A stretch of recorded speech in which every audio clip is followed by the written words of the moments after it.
Vocês já ouviram falar nos altermundialistas? Grupos que são contra a globalização, na verdade, as injustiças, desigualdades, assimetrias da globalização, e começo com o lema deles: um outro mundo é possível. Vamos lá.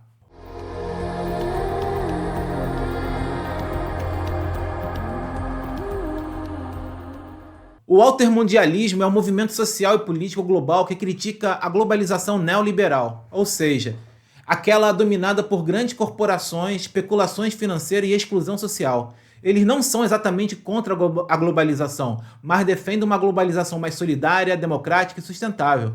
Esse movimento ganhou força no final dos anos 90 com os protestos, como o de Seattle, protestos anti-globalização, mas de um viés mais de esquerda. E esse protesto de Seattle é um clássico, chamado a Batalha de Seattle, que foram grupos ativistas contra a evolução, até aquele momento, do neoliberalismo, da globalização, que era simbolizado principalmente nas rodadas do GATT, os Acordos Gerais de Tarifa e Comércio, e que levaria à formação, justamente em meados dos anos 90, a formação da OMC, a Organização Mundial do Comércio. Então ali era um foco de atuação. Um outro momento importante, que é parte desse processo, foi a organização do Fórum Social Mundial, que aconteceu no Brasil em 2001, em Porto Alegre. Ali também foi um centro de organização desse grupo, e que essa ideia do altermundialismo também ganhou força. Lá, em Porto Alegre, milhares de vozes se uniram para dizer: sim, podemos construir um outro mundo, um mundo com justiça social, econômica e ambiental. É interessante aqui também pensar que esse grupo é uma etapa, posterior, uma evolução de grupos anteriores do Terceiro Mundo, chamado Terceiro Mundo, que surgiu lá com o movimento de Bandung em 56, os não alinhados, e que nos anos 70 virou uma força, que depois vai ser o Sul Global, de mobilização desses países periféricos, muitos deles recém-saídos da colonização.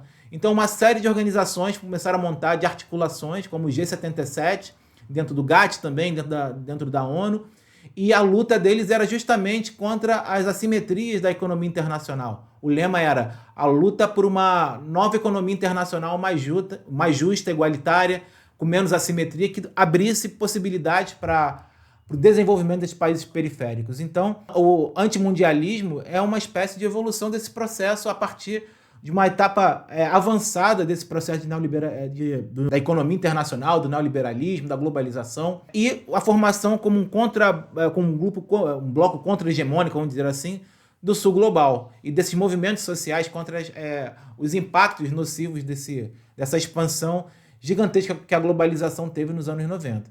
Então, o que esses altermundialistas defendem? Eles defendem, por exemplo, a soberania dos povos sobre seus recursos, principalmente recursos naturais, energéticos, água, a regulação do sistema financeiro internacional, esse grande cassino, que você tem levado à acumulação de renda no famoso 1%, e essa flutuação do capital pelo mundo que gera bolhas especulativas, que geram crises econômicas como a de 2008 e podem minar completamente um projeto de desenvolvimento de países periféricos. Outro ponto é a soberania alimentar, o comércio justo, os direitos dos povos indígenas e camponeses e, é claro, o fim da hegemonia corporativa e uma nova ordem global mais participativa e democrática. Viu? Lembra muito a pauta do Terceiro Mundo nos anos 70 e na luta por uma nova ordem econômica internacional, mais justa, solidária, participativa, menos assimétrica. Então, de modo geral, os altermundialistas lutam contra o modelo que concentra a riqueza, o modelo econômico atual que concentra a riqueza, destrói o meio ambiente e transforma tudo, até a água e o ar, em mercadoria, commodity. E nesse caso, podemos até incluir o campo cultural.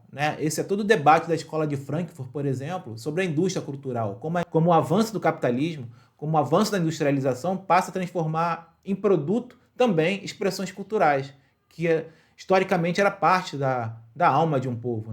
E com a indústria cultural vira mais um produto nesse grande mercado internacional para ser comercializado, uma nova commodity. E quem representa essa voz?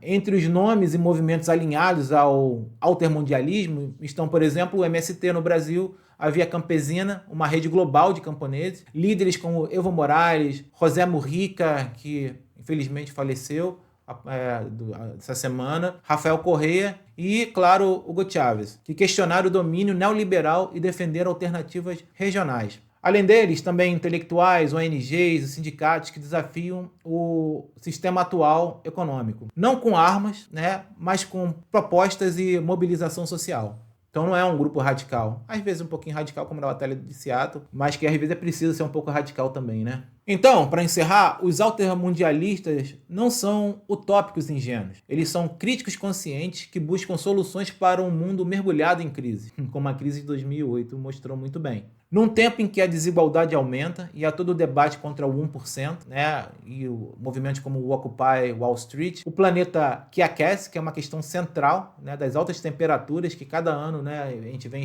experimentando, quantos direitos vem retrocedendo? E agora, com a ascensão de governo de extrema-direita, políticos de extrema-direita cortando direito, perseguindo minorias, esse é um debate que está bastante atual. Então, o altermundialismo não é apenas uma resistência superficial, é imaginação política em ação. Porque sim, segundo os altermundialistas, um outro mundo é possível. Valeu, nos acompanhem para os próximos vídeos. Yo!